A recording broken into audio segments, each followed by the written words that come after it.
Okay,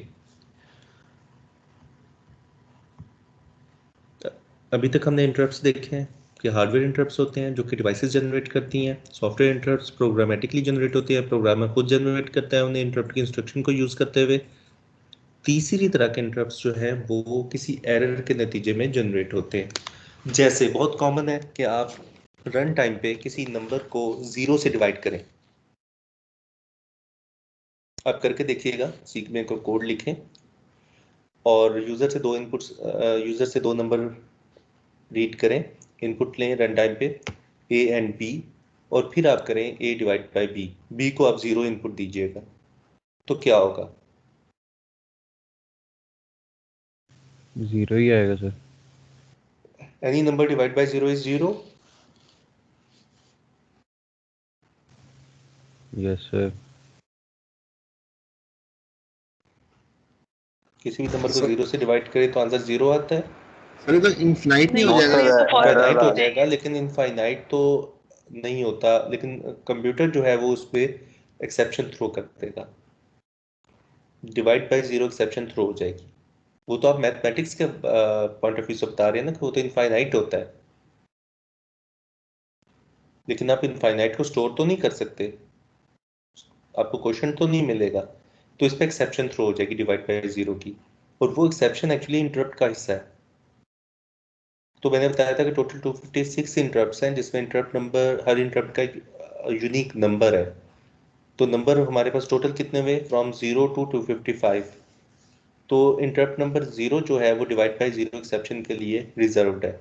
जब भी आप रन टाइम पे डिवाइड करेंगे 0 से तो एक्सेप्शन थ्रो हो जाएगी, यानी कि एक इंटरप्ट जनरेट होगा और वो इंटरप्ट नंबर 0 होगा। इंटरप्ट नंबर 0 की ISR एग्जीक्यूट होगी उसको सर्विस देने के लिए। अब उस ISR में नॉर्मली प्रोग्राम को टर्मिनेट कर दिया जाता है कोई मैसेज डिस्प्ले करके कि डिवाइड बाय 0, और उसके बाद उस प्रोग्राम को टर्मिनेट कर दिया जाता है।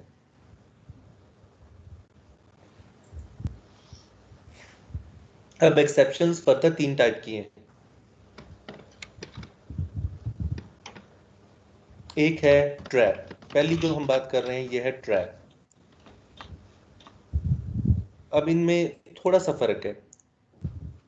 अब ट्रैप वो होता है कि जिस इंस्ट्रक्शन ने वो एक्सेप्शन थ्रो की है, कंट्रोल उसी इंस्ट्रक्शन पर वापस नहीं आएगा बल्कि उससे नेक्स्ट इंस्ट्रक्शन पर वापस आएगा। जैसे अभी सॉफ्टवेयर इंटरप्ट्स में देखें कि आपने इंटरप्ट लिखा INT और आगे नंबर लिख दिया 21। इंटरप्ट जनरेट हुआ, कंट्रोल ISR को ट्रांसफर हुआ, ISR एग्जीक्यूट हुई, और एग्जीक्यूट होने के बाद कंट्रोल रिटर्न हुआ। तो अब रिटर्न इसी इंस्ट्रक्शन पे होगा जिसने इंटरप्ट जनरेट किया है या नेक्स्ट इंस्ट्रक्शन पे होगा? नेक्स्ट इंस्ट्रक्शन पे होगा, क्योंकि अगर उसी इंस्ट्रक्शन पे हुआ तो फिर इंटरप्ट जनरेट हो जाएगा और ये तो एक इनफाइनाइट लूप लग जाएगा, इंटरप्ट जनरेट होते रहेंगे। तो ट्रैप इसी तरह, अब एक्सेप्शन पे मैं वापस आता हूं। जो एक्सेप्शन ट्रैप है, ट्रैप में कंट्रोल नेक्स्ट इंस्ट्रक्शन पे ट्रांसफर होता है, उसी इंस्ट्रक्शन पे ट्रांसफर नहीं होता जिसने एक्सेप्शन थ्रो की होती है या जिसने ट्रैप जनरेट किया होता है। ये भी देखें, मैंने ऊपर लिखे हैं, आपको रेड कलर में नजर आ रहा है इंटरप्ट, आगे मैंने स्पेस 21 लिखा हुआ है। ये मैंने ट्रैप एक्चुअली ट्रैप जनरेट किया है।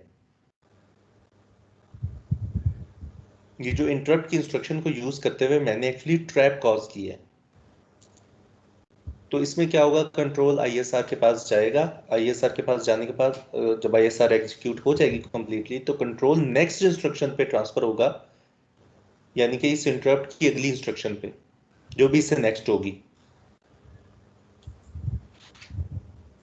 दूसरा इंटरप्ट एक्सेप्शन, दूसरी जो एक्सेप्शन होती है दैट इज फॉल्ट। फॉल्ट में कंट्रोल नेक्स्ट इंस्ट्रक्शन पे ट्रांसफर नहीं होता, रिटर्न नहीं होता, बल्कि उसी इंस्ट्रक्शन पे रिटर्न होता है जिस इंस्ट्रक्शन पर वो एक्सेप्शन थ्रो हुई है। जैसे डिवाइड बाय 0 जो है वो फॉल्ट है, वो ट्रैप नहीं है। जिस इंस्ट्रक्शन ने वो एक्सेप्शन थ्रो की है, यानी कि आपने किसी नंबर को 0 से डिवाइड किया, एक्सेप्शन थ्रो हुई, कंट्रोल आईएसआर को ट्रांसफर हुआ, आईएसआर एग्जीक्यूट हुई, और आईएसआर ने से कि उसको कंट्रोल को उस प्रोग्राम को टर्मिनेट नहीं किया। नॉर्मली कर दिया जाता है, लेकिन चलें से कि नहीं किया।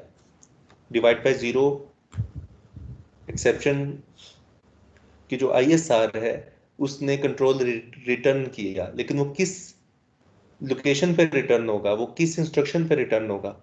वो उसी इंस्ट्रक्शन पे रिटर्न होगा जिसने वो एक्सेप्शन कॉज की है। ये इसलिए है कि उस एरर को ठीक किए बगैर आप कंटिन्यू नहीं कर सकते, आपको रिजल्ट्स ठीक नहीं मिलेंगे। तो कुछ एक्सेप्शंस ऐसी होती हैं जिनको इग्नोर नहीं किया जा सकता, उनको इग्नोर करके आगे नहीं बढ़ा जा सकता, उनको ठीक होना है। तो आपने किसी नंबर को डिवाइड बाय जीरो किया, एक्सेप्शन थ्रो हुई, आईएसआर एग्जीक्यूट हुई, आईएसआर के अंदर से आपको एक मैसेज डिस्प्ले किया गया कि डिवाइड बाय जीरो, उसके बाद कंट्रोल रिटर्न होगा, तो रिटर्न उसी इंस्ट्रक्शन पे होगा जिस इंस्ट्रक्शन ने वो एक्सेप्शन थ्रो की थी, जिस इंस्ट्रक्शन की वजह से एक्सेप्शन थ्रो हुई है। अगेन वो इंस्ट्रक्शन एग्जीक्यूट होगी, एरर ठीक नहीं हुआ, वजह वही वजह मौजूद है, एक्सेप्शन की नंबर अगेन जो डिनोमिनेटर में है वो जीरो है, अगेन एक्सेप्शन थ्रो होगी, कंट्रोल आईएसआर के पास जाएगा, आईएसआर एग्जीक्यूट होगी, कंट्रोल रिटर्न होगा और उसी इंस्ट्रक्शन पे रिटर्न होगा जिसकी वजह से एक्सेप्शन थ्रो हुई थी, एंड सो ऑन। तो फॉल्ट को ठीक किए बगैर आप आगे नहीं बढ़ सकते। ट्रैप के नतीजे में क्या होता है? ट्रैप के नतीजे में ये होता है कि किसी इंस्ट्रक्शन ने ट्रैप कॉज किया, वो इंटरप्ट की इंस्ट्रक्शन हो सकती है या कोई और हो सकती है। ट्रैप के नतीजे में कंट्रोल गया आईएसआर के पास, रिटर्न नेक्स्ट इंस्ट्रक्शन पे होगा ताकि प्रोग्राम कंटिन्यू करे।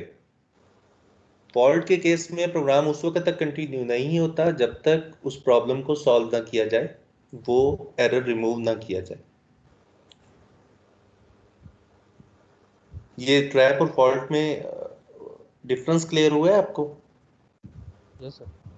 एक्सेप्शन तो नॉर्मली आपको बता दिया कि एरर आ गया, एक्सेप्शन थ्रो हो गई, सीपीयू ने खुद ही इंटरप्ट जनरेट कर दिया। अब एक्सेप्शन की दो टाइप्स हैं, फॉल्ट एंड ट्रैप। ट्रैप के नतीजे में कंट्रोल रिटर्न होता है नेक्स्ट इंस्ट्रक्शन पे, फॉल्ट के केस में उसी इंस्ट्रक्शन पे कंट्रोल रिटर्न होता है जिसकी वजह से एक्सेप्शन थ्रो हुई है, क्योंकि उसको ठीक किए बगैर आगे नहीं बढ़ा जा सकता, उसको ठीक होना है। डिवाइड बाय जीरो जो है वो फॉल्ट टाइप है। और तीसरी जो होती है that is the double fault. Double fault का मतलब ये है कि एक फॉल्ट आया, उसको सर्विस दी जा रही थी तो एक फॉल्ट और आ गया, यानी कि उसकी सर्विस आईएसआर के अंदर फिर कोई मिस्टेक हो गई, फिर गलती हो गई, या कोई कोई एरर परफॉर्म हो गया, कोई एरर आ गया किसी किस्म का। तो फॉल्ट के अंदर एक फॉल्ट आ गया, मींस कहने का मतलब ये। तो सर अगर रियल लाइफ में देखा जाए तो ये सब कैसे पॉसिबल होता है? कोई एक एरर आया हुआ है और फिर दूसरा भी एट अ टाइम देखिए आईएसआर भी फिक्स नहीं है, आईएसआर भी प्रोग्रामर नहीं लिखी हुई है।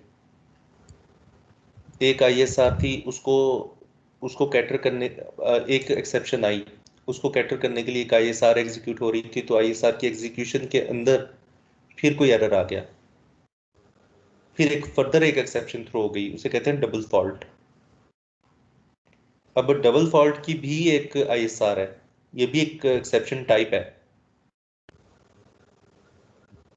अब उसके अंदर आपने उन दोनों को कैटर करना है, अगर नहीं किया, नॉर्मली नहीं होती कैटर और उसमें हम मशीन को रीस्टार्ट ही करते हैं। तो ये तो खैर आप, मैंने जस्ट फॉर कंप्लीटनेस एक्सेप्शन की तीनों टाइप्स में आपको बता रहा हूँ, trap, fault and double fault. तो डबल फॉल्ट ये है कि एक फॉल्ट आया, उसकी आईएसआर एग्जीक्यूट हो रही थी, तो दरमियान में एक और फॉल्ट आ गया,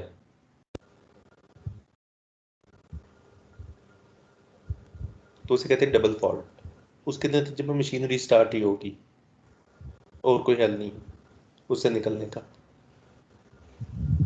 क्योंकि अब एक से ज्यादा फॉल्ट्स आ चुके हैं।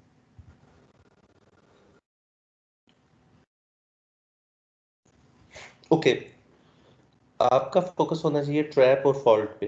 आपको दोनों में फर्क वाजिया हुआ? Hardware interrupt, software interrupts and exceptions. Exceptions जो कि प्रोग्राम की एग्जीक्यूशन के दौरान खुद ब खुद जनरेट होती हैं। जैसे अब मैं बात करता हूं कि कोई प्रोग्राम इंटेंशनली और अनइंटेंशनली अपनी लिमिट से एक्सीड हो रहा था, वो किसी और प्रोग्राम के एरिया को एक्सेस करने की कोशिश कर रहा था, ट्रैप हो जाएगा, सीपीयू खुद ट्रैप करेगा उसे। तो ये एक्सेप्शन थ्रो की है, ट्रैप हो गया। ये जो बात कर रहा था ना लास्ट लेक्चर में कि ट्रैप हो जाएगा, कोई भी इलीगल ऑपरेशन परफॉर्म होगा तो सीपीयू से ट्रैप कर देगा, तो यूजर मोड में ट्रैप हो जाएगा। कर्नल मोड के अंदर तो उसको फुल एक्सेस है रैम की, आईओ डिवाइसेस की, लेकिन यूजर मोड के अंदर अगर वो कोई प्रिविलेज्ड इंस्ट्रक्शन एग्जीक्यूट करेगा तो ट्रैप हो जाएगा। प्रिविलेज्ड इंस्ट्रक्शंस लाइक कोई आईओ इंस्ट्रक्शन इशू कर देता है, अपनी लिमिट से एक्सीड करता है, या मोड स्विच करने की कोशिश करता है, पूरी लिस्ट होती है प्रिविलेज्ड इंस्ट्रक्शंस की, उनमें से कोई भी इंस्ट्रक्शन इशू करने की कोशिश करेगा तो ट्रैप हो जाएगा, नहीं कर पाएगा। तो हम अब बात फोकस करेंगे ट्रैप के ऊपर।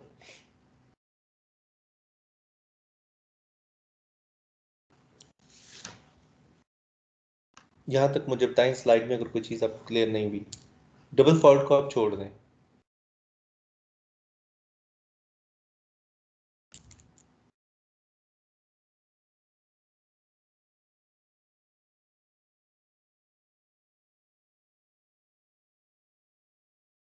अब हम देख लेते हैं इंटरप्ट जनरेट कैसे होते हैं।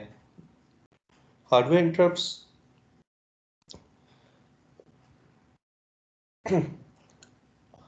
डिवाइसेस ज्यादा हैं, सीपीयू पर पिन सिर्फ एक है इंटरप्ट को रिसीव करने के लिए। तो होता ही है कि डिवाइसेस जो हैं वो डायरेक्टली सीपीयू को इंटरप्ट नहीं करती हैं, बल्कि एक कंट्रोलर लगा हुआ है, that is programmable interrupt controller, वो उसको इंटरप्ट सेंड करती है।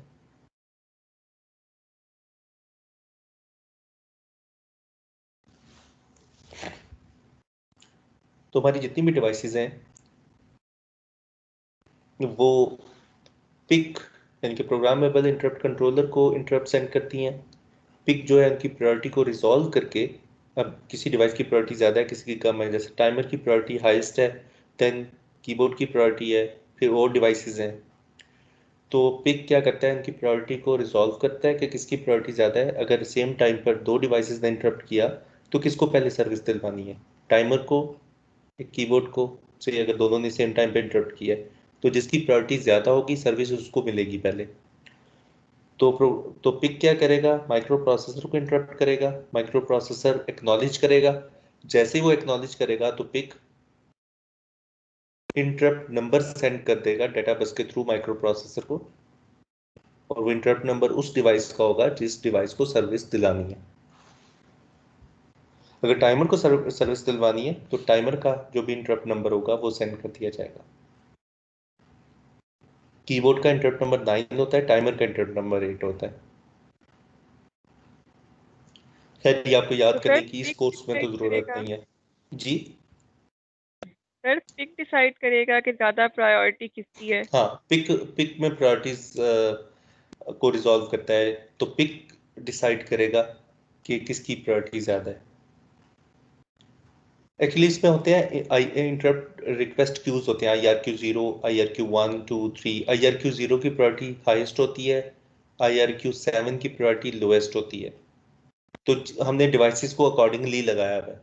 तो जैसे ही IRQ0 और 1 आया तो उसे पता है कि IRQ0 की जो प्रायोरिटी है वो ज्यादा है, तो उसको पहले सर्विस दिलाएगा and so on.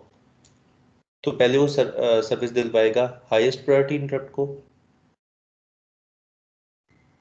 Then second highest and so on.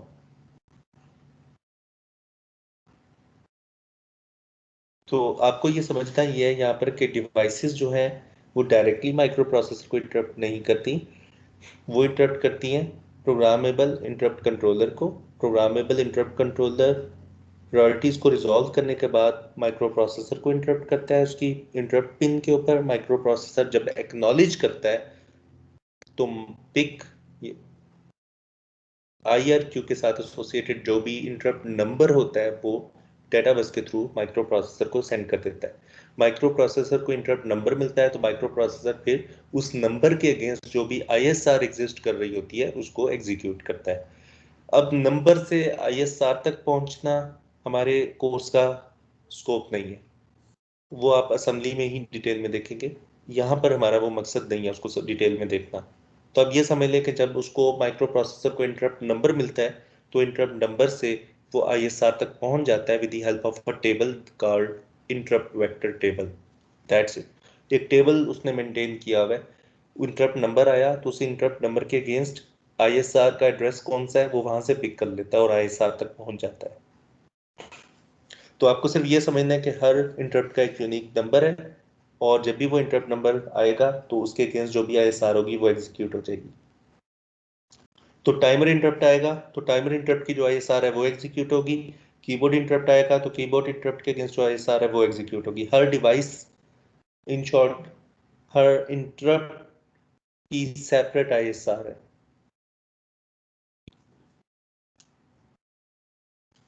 बाकी आपको माइक्रो प्रोसेसर और पिक के दरमियान एड्रेस बस नज़र आ रही है, डेटा बस नज़र आ रही है और कंट्रोल बस नज़र आ रही है। मैंने आपको पहले लेक्चर में बताया था कि अगर माइक्रो प्रोसेसर ने किसी डिवाइस के साथ कम्युनिकेट करना है तो ये 3 डिवाइसेस उस कंट्रोलर तक, उस डिवाइस तक पहुंच रही हों तभी वो कम्युनिकेट कर पाएगा, अदरवाइज वो कम्युनिकेट नहीं कर पाएगा। तो ये मैकेनिज्म समझ आया कि हार्डवेयर इंटरप्ट कैसे जनरेट होते हैं। डिवाइसेस डायरेक्टली माइक्रो प्रोसेसर को इंटरप्ट नहीं करती बल्कि पिक को करती हैं और पिक प्रायोरिटी को रिजॉल्व करने के बाद माइक्रो प्रोसेसर को इंटरप्ट करता है। माइक्रो प्रोसेसर रिस्पॉन्ड करता है यानी कि एक्नॉलेज करता है। जैसे वो एक्नॉलेज करता है तो pick interrupt number through data bus microprocessor को सेंड कर देता है और माइक्रो प्रोसेसर उस इंटरप्ट नंबर से उसके ISR तक पहुंच जाता है और वो उसे ISR को एग्जीक्यूट करता है। जब ISR एग्जीक्यूट हो जाती है तो कंट्रोल रिटर्न होता है, जहां इंटरप्ट किया गया था वहीं पर वापस चला जाता है। अब वो डिपेंड करता है कि उसी इंस्ट्रक्शन पे जाएगा या नेक्स्ट इंस्ट्रक्शन पे जाएगा। अब हार्डवेयर इंटरप्ट के केस में तो नेक्स्ट इंस्ट्रक्शन पे जाएगा। हाँ, अगर एक्सेप्शन आई है तो फिर दो तरह की एक्सेप्शन होती हैं, ट्रैप है या फॉल्ट है।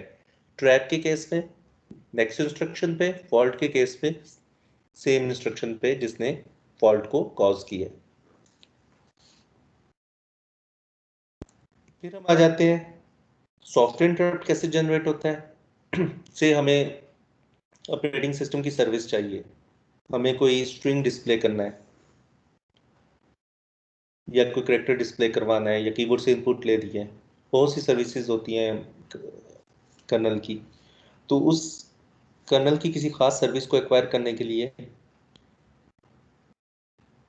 इंटरप्ट जनरेट किया जाता है। अब हमने अगर कर्नल को डाटा प्रोवाइड करना है तो डाटा प्रोवाइड करने के बहुत से तरीके होते हैं। एक तरीका तो यह थ्रू रजिस्टर्स प्रोवाइड कर दिया जाए, थ्रू स्टैक प्रोवाइड कर दिया जाए।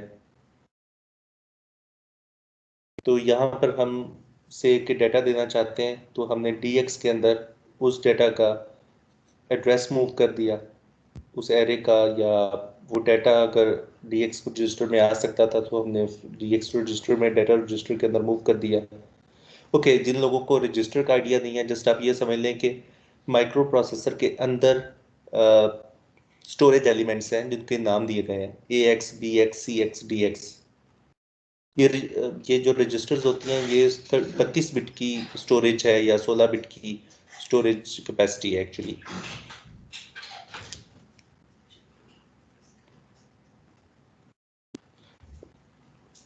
तो AX, BX, CX ये रजिस्टर्स हैं जो आपको एरो की लेफ्ट साइड पे नजर आ रही हैं। ये रजिस्टर्स के नाम है। तो जस्ट यहाँ पे समझता है ये है कि डाटा जो कर्नल को हमने प्रोवाइड करना है वो हमने किसी रजिस्टर के अंदर राइट करवा दिया। सर्विस नंबर कि हम कौन सी सर्विस एक्वायर करना चाहते हैं। बहुत सी सर्विसेज है। हम डिस्प्ले स्ट्रिंग डिस्प्ले करना चाहते हैं, कीबोर्ड से इनपुट लेना चाहते हैं, डिस्क पर राइट करना चाहते हैं, डिस्क से रीड करना चाहते हैं and so on.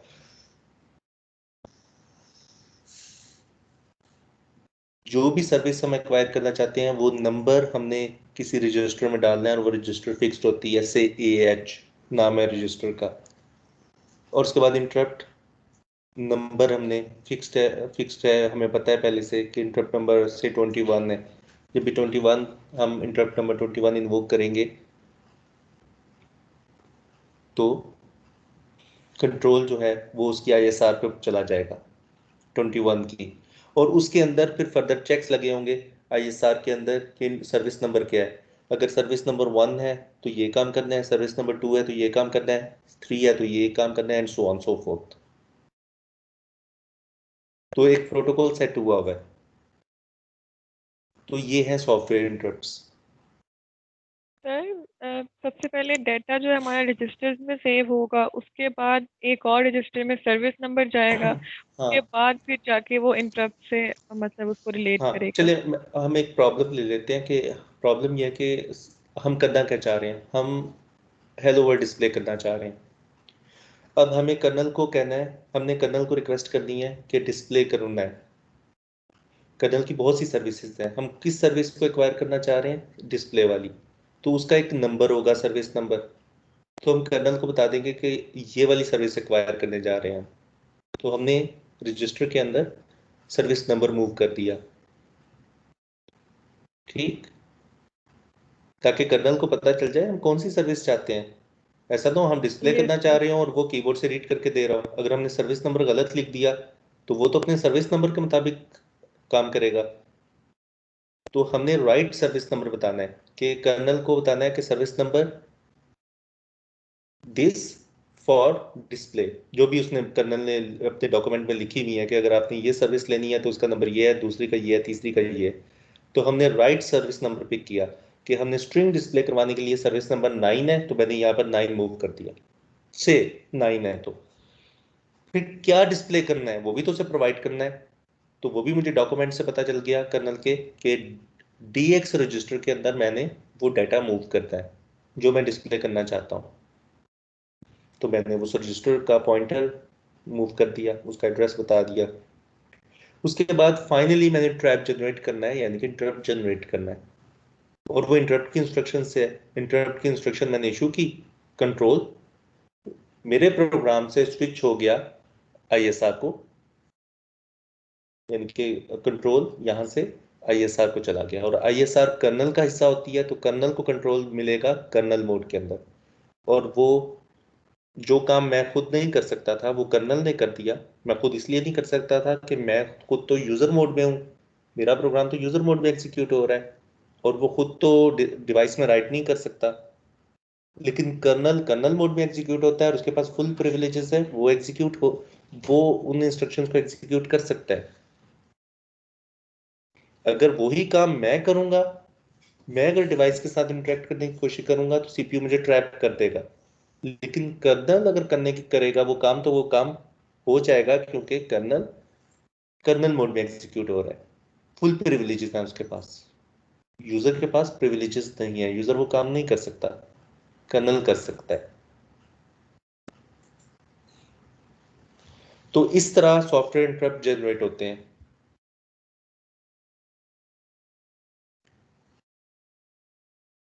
Hardware interrupt कैसे जनरेट होते हैं, सॉफ्टवेयर इंटरप्ट कैसे जनरेट होते हैं ये आपने देख लिया। और एक्सेप्शंस वो तो CPU खुद थ्रो करता है।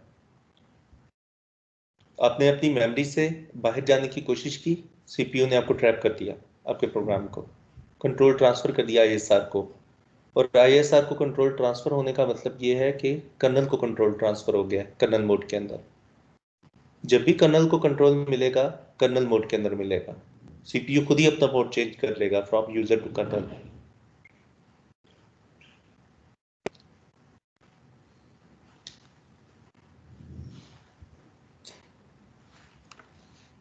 ओके, अब जरा देख लेते हैं कि कैसे इंटरप्ट्स को हैंडल किया जाता है।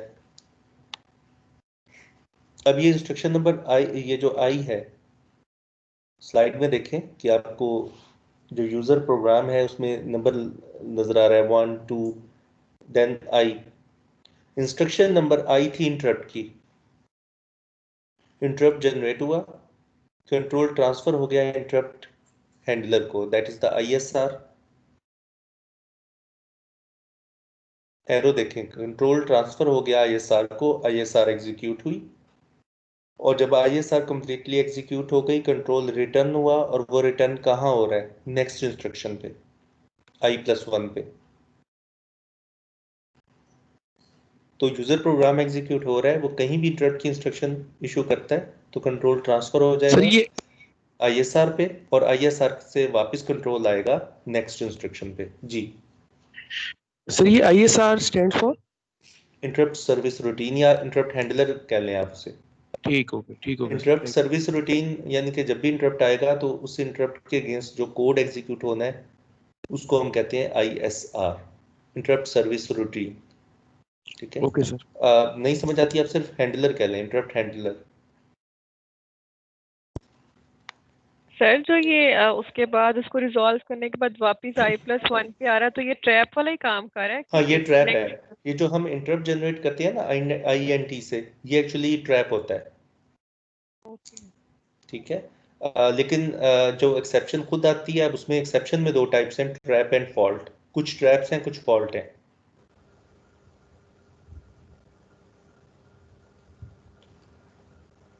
ठीक है, जी अगर divide by zero exception throw हुई है तो वो तो फॉल्ट टाइप है। कुछ फॉल्ट होती हैं, कुछ ट्रैप होती हैं। ट्रैप में कंट्रोल नेक्स्ट इंस्ट्रक्शन पे आता है, फॉल्ट में उसी इंस्ट्रक्शन पे रिटर्न होता है जिसने एक्सेप्शन कॉज की होती है। तो आपने बस मैकेनिज्म समझना है इंटरप्ट्स का। ओके, तो अभी आपने देख लिया इंटरप्ट्स, हार्डवेयर इंटरप्ट्स देख लिए, सॉफ्टवेयर इंटरप्ट्स देख लिए और एक्सेप्शंस देख ली। अब आपने देख लिया कि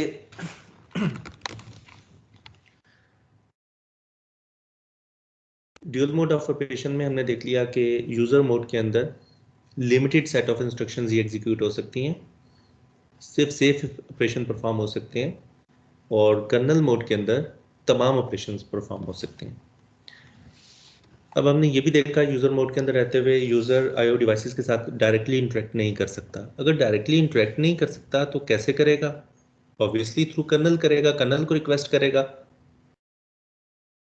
कर्नल को रिक्वेस्ट करेगा कि मुझे टास्क परफॉर्म करके दो, मुझे कीबोर्ड से इनपुट करके दो, मुझे ये स्ट्रिंग मॉनिटर पे डिस्प्ले करवा के दो, मुझे ये फाइल चाहिए, मुझे ये फाइल रीड करके दो डिस्क पे। अब जो भी काम करना है यूजर प्रोग्राम ने वो कर्नल के थ्रू करना है, क्योंकि कर्नल को बाईपास अब CPU नहीं करने देगा।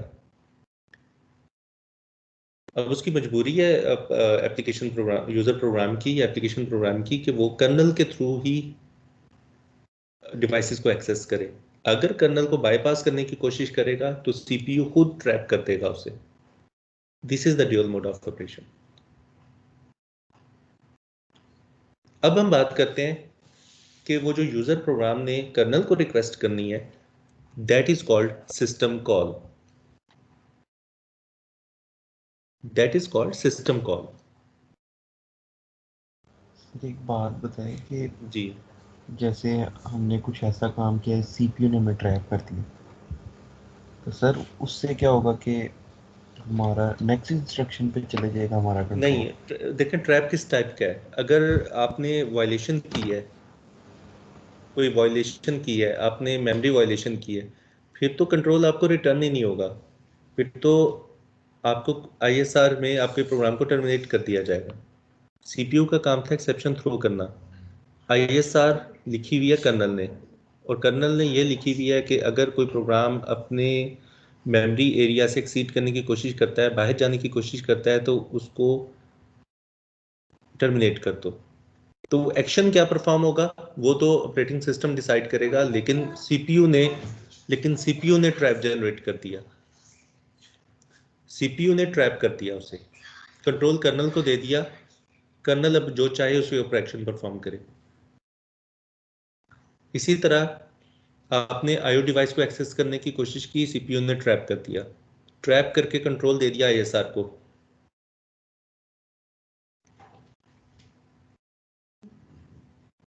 आपने डिवाइड बाय जीरो करने की कोशिश की, अगेन एक्सेप्शन थ्रो हुई। इस अब जो एक्सेप्शन है वो फॉल्ट है।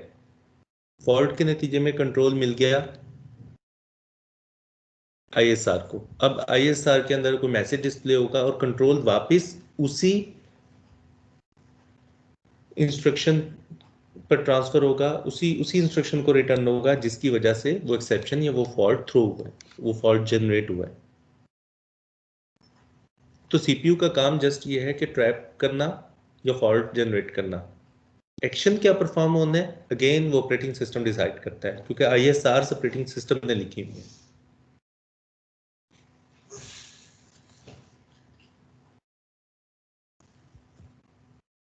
क्लियर है?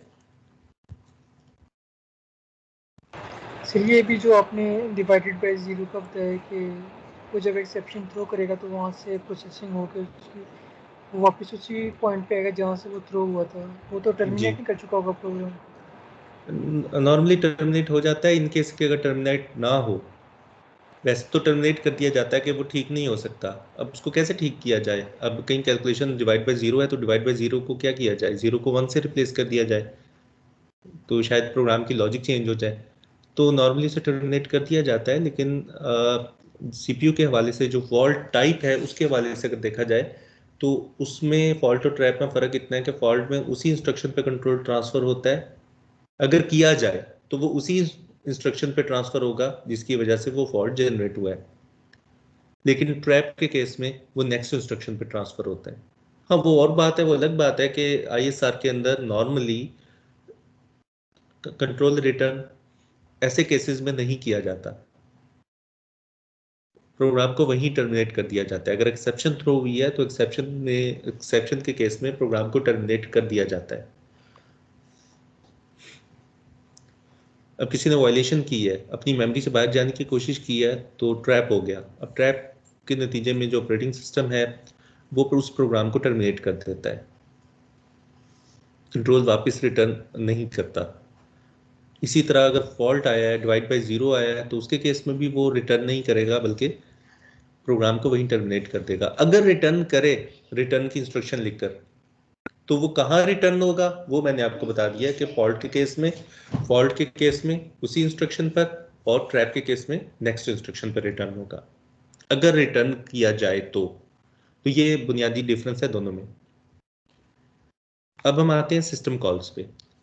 सिस्टम कॉल्स यही है कि हम ऑपरेटिंग सिस्टम की सर्विस एक्वायर कर रहे हैं, बिल्कुल जैसे सॉफ्टवेयर इंटरप्ट जनरेट करते थे इसी तरह ही हम ऑपरेटिंग सिस्टम की सर्विस को एक्वायर करेंगे, और उसको अब नाम दिया गया है सिस्टम कॉल का।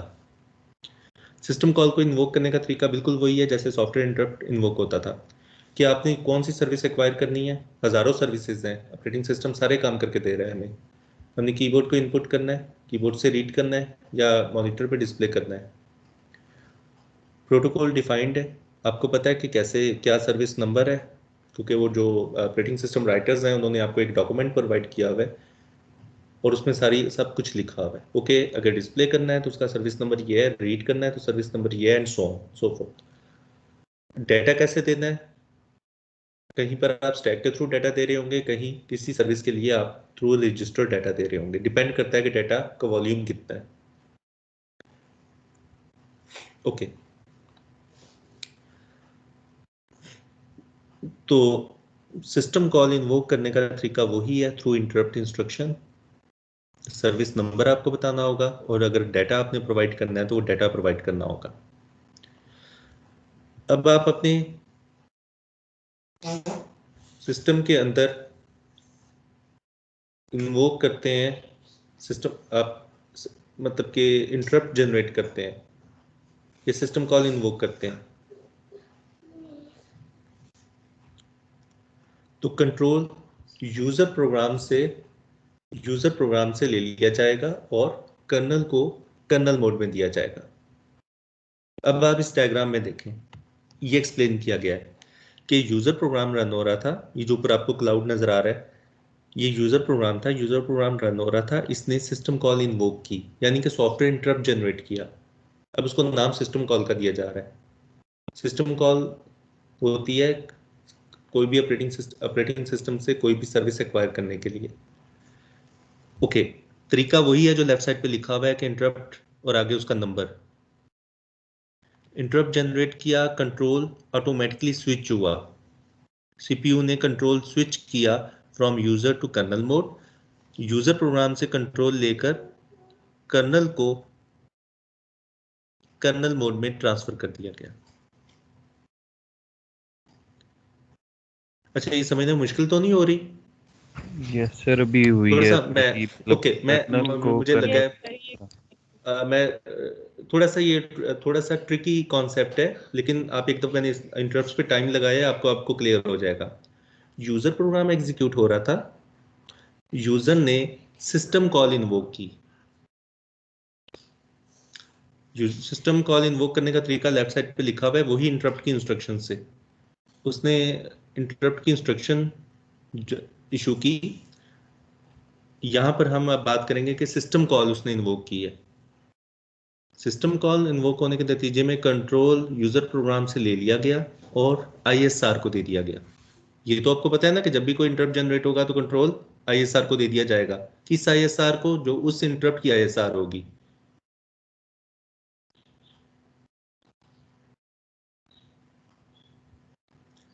तो इंटरप्ट जनरेट हुआ, कंट्रोल यूजर प्रोग्राम से ले लिया गया और आईएसआर को दिया गया।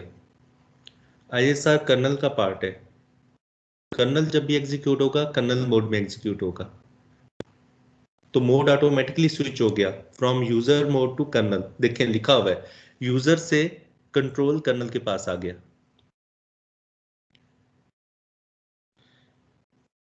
ओके, अब कौन सा सर्विस नंबर आपने कॉल किया हुआ है? उसके पास एक पूरा टेबल है। उस आईएसआर के अंदर लोकली एक टेबल बनाया हुआ है, लुकअप टेबल है।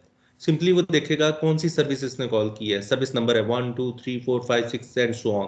कौन सा सर्विस इसने कॉल की है? हर सर्विस का एक यूनिक नंबर है। जो भी सर्विस कॉल की होगी लुकअप टेबल से, वो सर्विस नंबर के अगेंस्ट जो भी फंक्शन पॉइंटर होगा वो गेट कर लिया जाएगा। आपने डिस्प्ले की सर्विस कॉल की थी, डिस्प्ले का नंबर था से 9, तो टेबल में देखा जाएगा ओके 9 नंबर के अगेंस्ट दूसरे कॉलम में फंक्शन पॉइंटर क्या पड़ा है, वो गेट करके उस फंक्शन तक उस फंक्शन को एक्सेस किया जाएगा, यानी कि वो फंक्शन एग्जीक्यूट होगा। तो आप ये समझ लें कि टेबल जो है उसके पहले कॉलम में नंबर्स लिखे हुए हैं और दूसरे कॉलम में फंक्शन पॉइंटर्स पड़े हुए हैं। फंक्शन पॉइंटर्स यानी कि फंक्शन का एड्रेस पड़ा हुआ है। तो रो नंबर 9 के अगेंस्ट दूसरे कॉलम को रीड किया गया। दूसरे कॉलम में क्या पड़ा हुआ है? एड्रेस। वो एड्रेस किसका है? वो एड्रेस है उस फंक्शन का जिसने सर्विस नंबर 9 प्रोवाइड करनी है। तो वो फंक्शन एग्जीक्यूट हो जाएगा। जब वो फंक्शन एग्जीक्यूट हो जाएगा और उस फंक्शन को पता है कि उसने डाटा कहाँ से लेना है, उसे डीएक्स से डाटा चाहिए, वो वहां से डाटा लेगा और कंट्रोल फाइनली रिटर्न हो जाएगा यूजर मोड को नेक्स्ट इंस्ट्रक्शन पे, जहां पर ट्रैप जनरेट हुआ था या जहां पे इंटरप्ट की इंस्ट्रक्शन कॉल हुई थी, उससे नेक्स्ट इंस्ट्रक्शन पे कंट्रोल ट्रांसफर हो जाएगा। तो सिंपल इज दैट। उसको मैं समराइज कर रहा हूँ कि यूजर ने सिस्टम कॉल इन्वोक की। सिस्टम कॉल इन्वोक करने का मतलब है इंटरप्ट जनरेट करना। तो अब हम बात सिस्टम कॉल की करेंगे। अब हम बार बार सॉफ्टवेयर इंटरप्ट की बात नहीं करेंगे, लेकिन आपने एक दफा समझ लिया कि सॉफ्टवेयर इंटरप्ट जनरेट जैसे आप करते हैं सिस्टम कॉल ऐसे इन्वोक होती है। तो पहले जैसे आप सॉफ्टवेयर इंटरप्ट जनरेट करते थे, अब उसको हमने एक नया नाम दे दिया है, that is the system call. User ने सिस्टम कॉल इन्वोक की, कंट्रोल स्विच करके चला गया उस कर्नल के पास। कर्नल ने देखा कि कौन सी सर्विस रिक्वेस्ट की गई है, जो सर्विस उसने रिक्वेस्ट की है वो कोड एग्जीक्यूट होगा, वो एक्शन परफॉर्म होगा और उसके बाद कंट्रोल वापस यूजर को रिटर्न कर दिया जाएगा। अब यहाँ पर देखें मोड भी स्विच हुआ है from user to colonel.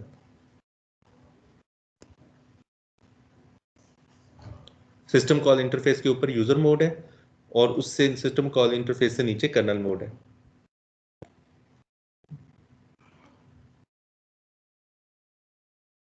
Sir ये तो इसने खुद उसे मतलब कंट्रोल दे दिया है ना, मतलब वापस कंट्रोल इसके पास आ गया यूजर के पास। लेकिन नॉर्मली ये होता है कि अगर कोई एरर आता है तो वो अगर कंट्रोल कर्नल के बेटा ये पास एरर चला नहीं जाए। है, बेटा ये एरर नहीं है, एक्सेप्शन नहीं है। एक्सेप्शन कब आएगी? एक्सेप्शन तब आएगी जब कोई इलीगल ऑपरेशन परफॉर्म करेगा। से यूजर डायरेक्टली हार्डवेयर के साथ इंटरेक्ट करने की कोशिश करता है, सिस्टम कॉल इन्वोक नहीं करता, कर्नल को रिक्वेस्ट नहीं करता। कर्नल को रिक्वेस्ट किए बगैर डायरेक्टली कीबोर्ड से या मॉनिटर पर डिस्प्ले करने की कोशिश करता है, तो सीपीयू से ट्रैप कर देगा और उस ट्रैप के नतीजे में भी कंट्रोल कर्नल के पास कर्नल मोड में ही आना है। ओके। एक्सेप्शन भी तो इंटरप्ट्स है ना, एक्सेप्शन भी तो इंटरप्ट्स ही हैं एक्चुअली, लेकिन वो खुद जनरेट हो रहे हैं एरर के नतीजे में। वायलेशन होगी, जैसी प्रोटेक्शन वायलेशन होगी, कंट्रोल उस प्रोग्राम से सीपीयू खुद ले लेगा और कर्नल को कर्नल मोड में देगा। बस आपने एक रूल याद रखना है कि जब भी एक्सेप्शन थ्रो होगी, सॉफ्टवेयर इंटरप्ट आएगा, हार्डवेयर इंटरप्ट आएगा, इन शॉर्ट इंटरप्ट आएगा, किसी भी किस्म का हो, कंट्रोल यूजर प्रोग्राम से लेकर कर्नल को कर्नल मोड में दे दिया जाएगा। Simple is that. तो उसके बाद वो कंट्रोल वापस यूजर के पास नहीं आएगा। डिपेंड करता है कि सिस्टम कॉल इन्वोक हुई है, यानी कि सॉफ्टवेयर इंटरप्ट हुआ है तो कंट्रोल वापस जाएगा। हार्डवेयर इंटरप्ट के केस में भी वापस जाएगा। अगर सिस्टम कॉल होगी तो वो वापस यूजर के पास आएगा, सिस्टम कॉल इन्वॉक नहीं होगी तो वो वापस डिपेंड करता है फिर। नहीं, एक्सेप्शन के केस में डिपेंड करता है कि कंट्रोल वापस देना है या नहीं देना। भी एक प्रोग्राम ने वायलेशन की है तो उसको क्या कंट्रोल वापस देना है, इट डिपेंड्स। वो एक्शन डिपेंड करता है ऑपरेटिंग सिस्टम पे। नॉर्मली नहीं दिया जाता। अगर कोई वायलेशन करता है तो उसे कंट्रोल वापस नहीं दिया जाता, उसे टर्मिनेट कर दिया जाता है। लेकिन हार्डवेयर इंटरप्ट के केस में कंट्रोल वापस जाएगा, और सॉफ्टवेयर इंटरप्ट या सिस्टम कॉल के केस में कंट्रोल वापस जाएगा। सिर्फ एक्सेप्शन के केस में कंट्रोल वापस नहीं जाएगा, उसमें नहीं दिया जाता। बस जैसे अगर किसी ने डायरेक्टली हार्डवेयर को एक्सेस करने की कोशिश की है तो उसको टर्मिनेट कर दिया जाएगा। जहां तक सीपीयू का काम है, सीपीयू का काम है ट्रैप करना, इलीगल ऑपरेशन पे ट्रैप करना। क्लियर? तो यहां पर तो हम बात कर रहे हैं सिस्टम कॉल की। अब सिस्टम कॉल का मतलब है कि कोई सर्विस एक्वायर करनी है लीगल वे से। लीगल वे से सिस्टम कॉल, लीगल वे से कोई सर्विस एक्वायर करनी है। कौन सी सर्विस? कोई भी हो सकती है। किसी डिवाइस की रिक्वेस्ट करनी है, कीबोर्ड से इनपुट करना है, मॉनिटर पे डिस्प्ले करते हैं, कोई फाइल एक्सेस करनी है, किसी पोर्ट को एक्सेस करना है लीगल वे से through proper channel, operating system के जरिए करवाना है काम। और यही हम चाहते हैं कि सारे प्रोग्राम्स ऑपरेटिंग सिस्टम को रिक्वेस्ट करें, ऑपरेटिंग सिस्टम करके दे सारे काम। तो इस केस में तो कंट्रोल रिटर्न होना है। तो जैसा कि आपको इस फिगर में नजर आ रहा है कि यूजर जो प्रोग्राम चल रहा था उसने सिस्टम कॉल इन्वोक की। सिस्टम कॉल इसका मतलब है कि उसने कोई रिक्वेस्ट किया कोई सर्विस, उसके नतीजे में मोड स्विच होगा यूजर से कर्नल को, कंट्रोल ट्रांसफर होगा कर्नल को। अब कर्नल देखेगा कौन सी सर्विस रिक्वेस्ट की गई है, जो सर्विस उसने रिक्वेस्ट की है वही सर्विस उसे प्रोवाइड की जाएगी। कैसे? उसने एक टेबल रखा हुआ है सिंपली, मतलब उसकी लॉजिक देखी जाए तो कैसे प्रोवाइड करता है। उसने एक टेबल है जिसको लुकअप टेबल कहते हैं। लुकअप टेबल वो होता है जिसके एक कॉलम को देखते हुए दूसरे कॉलम को पिक किया जाता है। तो एक कॉलम में सर्विस नंबर लिखे हुए हैं, दूसरे कॉलम में फंक्शन पॉइंटर्स हैं। सर्विस नंबर 9 है तो उसका फंक्शन का एड्रेस ये है, उस एड्रेस की मदद से उस फंक्शन को एग्जीक्यूट कर दिया जाता है। Simple is that. और उसके बाद जब वो ऑपरेशन परफॉर्म हो जाता है तो कंट्रोल सिंपली रिटर्न कर दिया जाता है। तो अब आपने कीबोर्ड से अगर अब आपने की रीड करनी है तो आप सिंपली रिक्वेस्ट करेंगे कर्नल को कि मुझे की रीड करके दो। और जब आप कीबोर्ड से की रीड करने के लिए क्या करते हैं? सी इन। अभी तक आपने क्या किया? सी इन करते हैं या स्कैन एफ करते हैं? सी के लैंग्वेज में सीन करते हैं। सी इन करते हैं। ओके, अभी वो सीन तो ऑब्जेक्ट है आई स्ट्रीम क्लास का, वो तो आपका और कंपाइलर का मामला है ना। लेकिन एक्चुअली कंपाइलर क्या कर रहा होगा? कंपाइलर सिस्टम कॉल इन्वोक कर रहा होगा। आपको वो आपके साथ उसकी इंटरेक्शन जैसी भी है वो आपको फैसिलिटेट कर रहा है कि आप ऑब्जेक्ट को आप इंसर्शन ऑपरेटर से कर सकते हैं। लेकिन खुद वो क्या कर रहा होगा? वो खुद जो कोड जनरेट करेगा मशीन कोड का, उसमें वो इंटरप्ट जनरेट करेगा, यानी कि वो सिस्टम कॉल इन्वोक कर रहा है, सिस्टम कॉल इन्वोक करेगा। सर हम क्या वो ये कह सकते हैं कि जितनी भी सॉफ्टवेयर इंटरप्ट्स हैं they are synonymous with system call? हाँ, कह सकते हैं आप, बिल्कुल। सिस्टम कॉल्स हैं सारी। You are right. अब आपको मैं इस तरह समझाता हूँ कि आपने कौन सा फंक्शन ले लेते हैं। आपने सी नहीं पढ़ी हुई, प्रिंट एफ ले लेते हैं। प्रिंट एफ का आइडिया है, आपने यूज करनी होगी। प्रिंट एफ का फंक्शन यूज होता है स्क्रीन पर डिस्प्ले करने के लिए। मैंने हेलो वर्ल्ड डिस्प्ले करना है तो मैं printf का फंक्शन कॉल करूंगा और उसको पास कर दूंगा जो स्ट्रिंग मैंने डिस्प्ले करवानी है, दैट इज हेलो वर्ल्ड।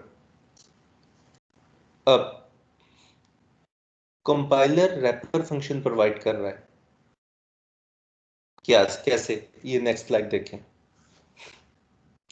मैंने ये फंक्शन कंपाइलर ने मुझे लाइब्रेरी प्रोवाइड कर दी है प्रिंट की। अब मैंने सिंपली प्रिंट लिख दिया और उसको स्ट्रिंग पास कर दिया। उसकी डेफिनेशन में देखें वही सिस्टम कॉल इन्वोक हो रही है। स्लाइड पे देखें।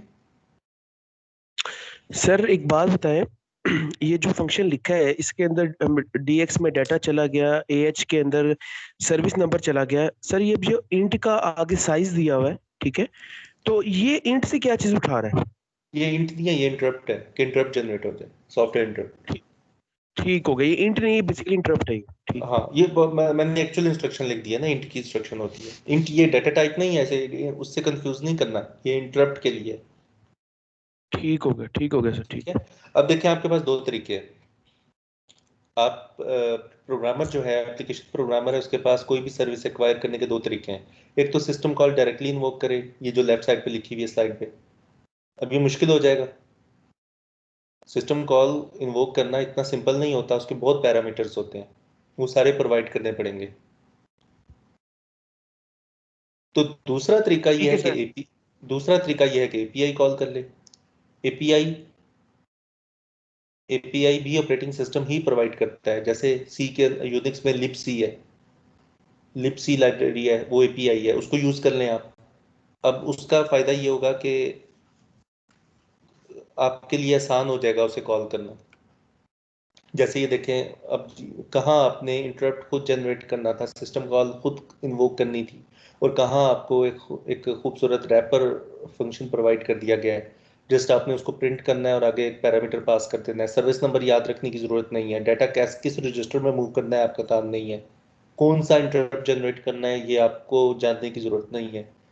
सिंपली आप लाइब्रेरी कॉल करें, आपको सी लाइब्रेरी प्रोवाइड कर दी गई है, आप सिंपली उसके फंक्शन इन्वोक करें।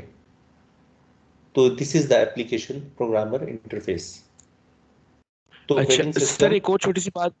जी जी जी सर, सर तो ये पूछना चाह रहा था।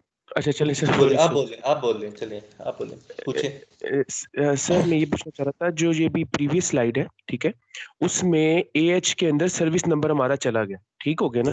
तो उसके बाद इंट के ऊपर भी वहाँ रेड कलर में सर्विस नंबर ही लिखा हुआ था। नहीं नहीं, ये वो देखिए सिस्टम सिस्ट कॉल नंबर है, सिस्टम कॉल नंबर है। ओके ओके, हाँ ठीक है सर, अब समझ ठीक आ है, गया, क्लियर हो गया मुझे, ठीक हो गया। तो सिस्टम कॉल नंबर एक्चुअली ये इंटरप्ट नंबर है, जो 250 जो 255 इंटरप्ट्स मैंने आपको बताए थे, ये उनमें से एक होगा। तो एक ही ठीक है रहता है सर, ये, ठीक। इंटरप्ट नंबर फिक्स हो गया, से 21 है। मैं डॉस के हवाले से बता रहा हूँ, या उन लोगों के लिए जो ये 21 हो गया, लेकिन सर्विस नंबर बहुत सारी होती है, यानी कि नंबर ये ह्यूज नंबर होता है, बहुत ज़्यादा सर्विसेज होती हैं, हज़ारों में होती हैं। तो आपने सर कौन सी सर्विस एक्वायर करनी है, आप उसका नंबर प्रोवाइड करते हैं। लेकिन अगर आप इन सब चीज़ों से बचना चाहते हैं, आप कहते हैं कि नहीं, इस तरह सिस्टम कॉल इन्वोक करना बहुत मुश्किल है, तो फिर आप एपीआई कॉल कर लें, आप एपीआई कॉल कर लें। ठीक हो गया। ठीक है, एपीआई आपको जैसे लिपसी है, लिपसी कंपाइलर के अंदर भी अवेलेबल है, आपको जस्ट लिपसी आप अलग से भी डाउनलोड कर सकते हैं या आप उसको यूज़ कर सकते हैं। एक्चुअली ऑपरेटिंग सिस्टम ने प्रोवाइड की हुई है, लिपसी पहले से अवेलेबल होती है, उसे डाउनलोड नहीं करना होता, तो आप यस उसको यूज़ कर। सर। ठीक है, अच्छा सर, अब एक छोटी सी बात और, कि अगर हम इसके अल्टरनेटिव लिपसी यूज करेंगे तो उसका क्या काम होगा सर?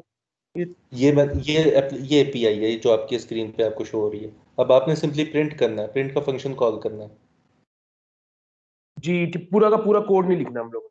आपको ये काम नहीं करना, dx ah इंटरप्ट। तो ठीक है। अब आपके पास दो तरीके हैं, या तो आप सिस्टम कॉल इन्वोक करें, प्रॉपर सर्विस नंबर आपको पता हो क्या है, इंटरप्ट नंबर पता हो, डाटा कैसे आपने प्रोवाइड करना है कर्नल को, ये इन्फॉर्मेशन आपके पास हो, तो तब आप कर्नल की सर्विस को एक्वायर कर सकते हैं।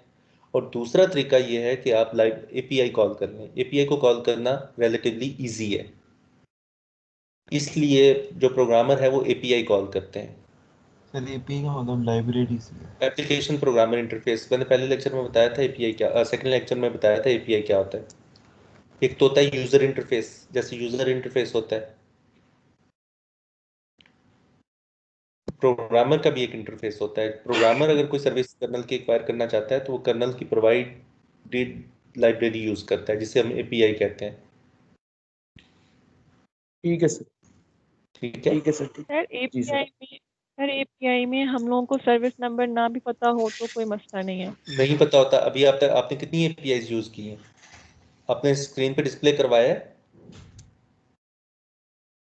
कीबोर्ड से इनपुट ली है, फाइल ओपन की है, क्या आपको सर्विस नंबर याद है? आपको आपने इंटरप्ट नो इन्वोक सर। किया है? नहीं किया ना, आपने लाइब्रेरी यूज की है, एक्चुअली आपने एपीआई यूज की है। तो एपीआई को कॉल करना आसान है as compared to system call. तो सिस्टम कॉल का मतलब तो ये है ना कि आपको सर्विस नंबर पता हो, आपको इंटरप्ट नंबर पता हो, और आपको ये भी पता हो कि डाटा कर्नल को कैसे प्रोवाइड करना है, तभी आप सिस्टम कॉल इन्वोक कर सकते हैं। सिस्टम कॉल इन्वोक करना बहुत मुश्किल होता है, इसमें बहुत ज़्यादा पैरामीटर्स होते हैं। एपीआई कॉल करना आसान होता है कि आपने जस्ट फंक्शन कॉल करना है और उसको limited number of parameters pass करने हैं, बाकी पैरामीटर्स एपीआई खुद ही हैंडल कर रही होती है। Sir API same as built in functions. API library function provided by operating system. Okay sir. API को आप ये कह लें कि it is the library provided by the operating system. Sir मैंने एक चीज़ पूछनी थी कि जो हार्डवेयर इंटरप्ट्स हैं वो, यानी जिस तरह आपने यूएसबी अटैच की है या हमारा जो एचडीडी या एसएसडी ड्राइव है वो उसके साथ सीपीयू कम्युनिकेट कर रहा है, एक तो वहाँ पे हार्डवेयर इंटरप्ट्स आ जाते होंगे, दूसरा आर्डिनो प्रोग्रामिंग या उसकी डेवलपमेंट में मैनुअली जब हम तारें अटैच करते हैं वहाँ पे आ जाते होंगे। लेकिन नॉर्मली आई थिंक कि जो यूज़र है वो हार्डवेयर इंटरप्ट्स के साथ उस तरह से डील नहीं कर रहा होता जिस तरह अगर कोई विंडोज़ लैपटॉप पर कोई काम कर रहा है तो देखिए, कैसे मैं एक आपने आर्डिनो के साथ अगर प्ले किया हुआ है तो आप देखें, आपने कोई डिवाइस है वो आर्डिनो की इंटरप्ट पिन के साथ अटैच कर दी। इसी तरह मैं भी कोई से आपको एक एक्सपेंशन कार्ड बनाते हैं, जो आपने कार्ड इंसर्ट करना है सीपीयू के सिस्टम के अंदर। राइट। ठीक है, तो आप उसको, वो इंटरप्ट ड्रिवन हो सकता है, तो आप उसको अटैच कर दें। पिन्स आपको पता है, जैसे पीसीआई स्लॉट है, पीसीआई स्लॉट में एड्रेस बस होगी, डाटा बस होगी, कंट्रोल बस होगी। कंट्रोल बस के अंदर एक पिन होगी इंटरप्ट की, तो आप उसके ऊपर इंटरप्ट भेज सकते हैं, और आपको ये भी पता होगा कि इंटरप्ट रिक्वेस्ट क्यू IRQ कौन सा है। असल में राइट। माइक्रो प्रोसेसर इंटरफेसिंग के कोर्स में ये चीज़ें करवाई जाती हैं डिटेल में, वहाँ पर आप देखेंगे कि कैसे डिवाइस इंटरप्ट करेगी सीपीयू को। तो ये सर जो आपने सिस्टम खोल के देखा है कभी? सिस्टम खोलेंगे तो आपको डेस्कटॉप सिस्टम, उसके अंदर आपको ना स्लॉट्स नज़र आ रही होंगी वाइट कलर की, पीसीआई स्लॉट्स, सर होती हैं डेफिनेटली। जिसके अंदर आप कार्ड लगाते हैं, इंसर्ट करते हैं। आपने आप अगर अपना जीपीयू लगाना है या साउंड कार्ड या कोई भी कार्ड लगाना है तो आप उसके अंदर स्लॉट के अंदर इंसर्ट करते हैं। अब वो जो पीसीआई स्लॉट होती है ना, वो एक्चुअली उसके अंदर पिंस होती हैं, छोटी छोटी बारीक, डबल साइडेड। वो pins actually address bus, data बस और कंट्रोल बस होती हैं। राइट। ठीक है, तो एड्रेस बस का मतलब पता है आपको, पहला लेक्चर। डाटा बस का मतलब पता है। कंट्रोल बस में रीड राइट के सिग्नल्स होते हैं और इंटरप्ट का सिग्नल होता है, और इंटरप्ट टेक्नोलॉजी होता है। सर नॉर्मली यानी हम हार्डवेयर इंटरप्ट्स के साथ विंडोज़ पे अगर हम अगर काम। If you are a designer, अगर आपने अपनी कोई डिवाइस बनाई है तो आप अपनी डिवाइस को इंसर्ट करेंगे उस स्लॉट में, और वो ख़ास IRQ के ऊपर वो रिक्वेस्ट सेंड करेगी। लेकिन अगर आप प्रोग्रामर हैं तो फिर आपने हार्डवेयर इंटरप्ट के साथ प्ले नहीं करना, यानी कि आपने खुद तो जनरेट नहीं करना, हो तो डिवाइसेस ने जनरेट करना होता है। ठीक ठीक है है, सर, सर क्लियर हो गया। ठीक है। अगर आप if you are a driver writer तो फिर आप उसकी ISR खुद लिख सकते हैं। यानी कि डिवाइस है, आप ड्राइवर राइट करना चाहते हैं, आपको पता है वो डिवाइस कैसे काम करती है, तो फिर आप उसकी ISR लिख सकते हैं। Yes sir. ओके, अब आपको पता चल गया कि सिस्टम कॉल क्या है और API क्या है। अब जो कंपाइलर आपको फंक्शन प्रोवाइड कर रहा होता है वो भी एक्चुअली रैपर फंक्शंस होते हैं, उसके अंदर या तो सिस्टम कॉल इन्वोक कर रहा होता है या एपीआई कॉल कर रहा होता है। तो कंपाइलर जो आपको फंक्शंस प्रोवाइड करता है वो भी एक्चुअली रैपर फंक्शंस होते हैं। क्लियर? Yes sir. अब मैं आपको बुक की कन्वेंशन बताता हूं कि अब एपीआई हो, रैपर फंक्शन हो या सिस्टम कॉल हो, बुक जो हम फॉलो कर रहे हैं उसकी कन्वेंशन ये है कि वो एक ही नाम देता है सबको, सिस्टम कॉल। चाहे आपने ऑपरेटिंग सिस्टम की कोई सर्विस एक्वायर करनी है, वो एपीआई के थ्रू करनी हो या सिस्टम कॉल के थ्रू करनी हो या रैपर फंक्शंस के थ्रू करनी हो, अब वो नाम एक ही दे रहा है तीनों को, सिस्टम कॉल। जब भी आपको वर्ड सिस्टम कॉल आएगा तो इसका मतलब है कि कर्नल की कोई सर्विस एक्वायर करनी है। तो अब हम सॉफ्टवेयर इंटरप्ट नहीं बोलेंगे, अब हम सिस्टम कॉल या एपीआई को अलग अलग नामों से नहीं पुकारेंगे, हम सिर्फ उसको एक ही नाम देंगे, सिस्टम कॉल का। लेकिन एपीआई और सिस्टम कॉल में फर्क वाजिया हो गया आपको क्या है? क्लियर? Yes sir. ओके, लेकिन अब बुक की कन्वेंशन है जो कि सिल्वर शेड्स की बुक हम फॉलो कर रहे हैं, मैं आज आपके साथ शेयर करूंगा। उसकी जो कन्वेंशन है वो ऑपरेटिंग सिस्टम की किसी भी सर्विस एक्वायर करने को वो सिस्टम कॉल का नाम ही देता है। उसने क्लियर कर दिया है चैप्टर नंबर 2 के अंदर कि वो बुक की जो बाकी चैप्टर्स में जो कन्वेंशन यूज होगी वो सिस्टम कॉल ही यूज होगी, चाहे वो एपीआई के थ्रू हो रही हो या रैपर फंक्शन के थ्रू हो रही हो। कर्नल को हमेशा जो रिक्वेस्ट होनी है, बुक की कन्वेंशन ये है कि उसको सिस्टम कॉल का नाम दिया जाएगा, लेकिन आपको क्लियर कर दिया गया है कि सिस्टम कॉल क्या है और एपीआई क्या है। Got it? Yes sir. Okay जी, लेक्चर का टाइम ओवर हो गया। तो आप ये जो जो कुछ मैंने आपको बताया ये सारा चैप्टर नंबर 2 के अंदर लिखा हुआ है, सिस्टम कॉल हेडिंग के अंदर, तो आप उसको जाके पढ़ सकते हैं। अच्छा अगर सर, स्टिल एक कोई दो चीज, चीजें पूछनी है आपसे। जी बिल्कुल पूछे। सर ये क्या कहते हैं इसको, अब बेसिकली ना आज मैं आपने मुझे टीम में ऐड किया तो पिछले 2 लेक्चर्स ना नहीं लिए गए मेरे से। तो सर वो जो लैब हुई है कल पर, तो उसको अगर क्योंकि वो ग्रेडेड थी कि नॉर्मल लैब थी कल वाली?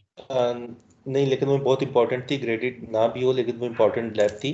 मैंने इस तरह किया उन लोगों के लिए जो बाद में ऐड हो रहे हैं तो वो स्ट्रीम्स के लेक्चर्स भी एक्सेस नहीं कर पा रहे, तो मैंने वही लेक्चर्स डाउनलोड करके यूट्यूब पे अपलोड करके लिंक मैंने प्रोवाइड कर दिया है, आप फाइल्स के अंदर देख सकते हैं। एक फाइल पड़ी हुई है यूट्यूब लिंक्स, उसको ओपन करें, उसके अंदर ठीक है। पिछले 2 लेक्चर्स के लिंक्स पड़े हुए हैं, तो आप उनको सुन सकते हैं। इसके अलावा जो ठीक। लैब में जो आपकी पहली हुई है जिसके अंदर आपको ubuntu इंस्टॉलेशन करवाई गई है, अगर आप ठीक है। इंटरेस्टेड हैं तो उसको भी मैं डाउनलोड करके यूट्यूब पे लोड कर देता हूँ ताकि वो भी एक्सेसिबल हो जाए। ये इंपॉर्टेंट है।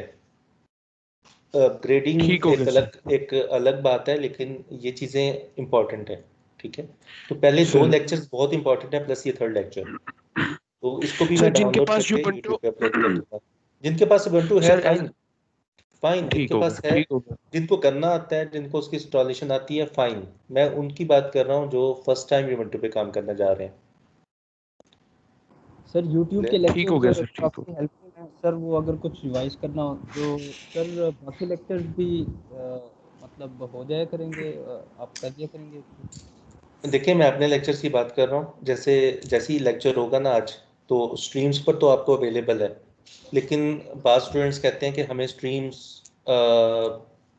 से हम नहीं कर सकते क्योंकि हमारे पास बैंडविड्थ लो है या हमें एक्सेसिबल नहीं है। तो उस केस में मैं इसको डाउनलोड करके यूट्यूब पे अपलोड करके लिंक आपको उसी फाइल में प्रोवाइड कर दूंगा। सर बिल्कुल ठीक हो गया सर, थैंक यू। ठीक है, तो आप पहले 2 लेक्चर्स पढ़े हुए हैं उनको आप देख लीजिएगा। कल क्लास होगी? नहीं, जब एज पर इंस्ट्रक्शंस, अगर ईमेल आ जाती है तो होगी, नहीं आती तो नहीं होगी। सर कल कल क्या मसला है, कल क्यों नहीं होगी क्लास सर? पता नहीं, मुझे यही पूछा कि कल क्लास होगी तो नहीं सर, वो 14 14 को। अगस्त की पूछ रहे हैं ना ये लोग। ठीक है, ठीक हो गया, मेरे ठीक हो ख्याल में तो गजटेड हॉलीडे है, नहीं आज तक नहीं हुई तो कल भी नहीं होगी। ठीक हो गया सर।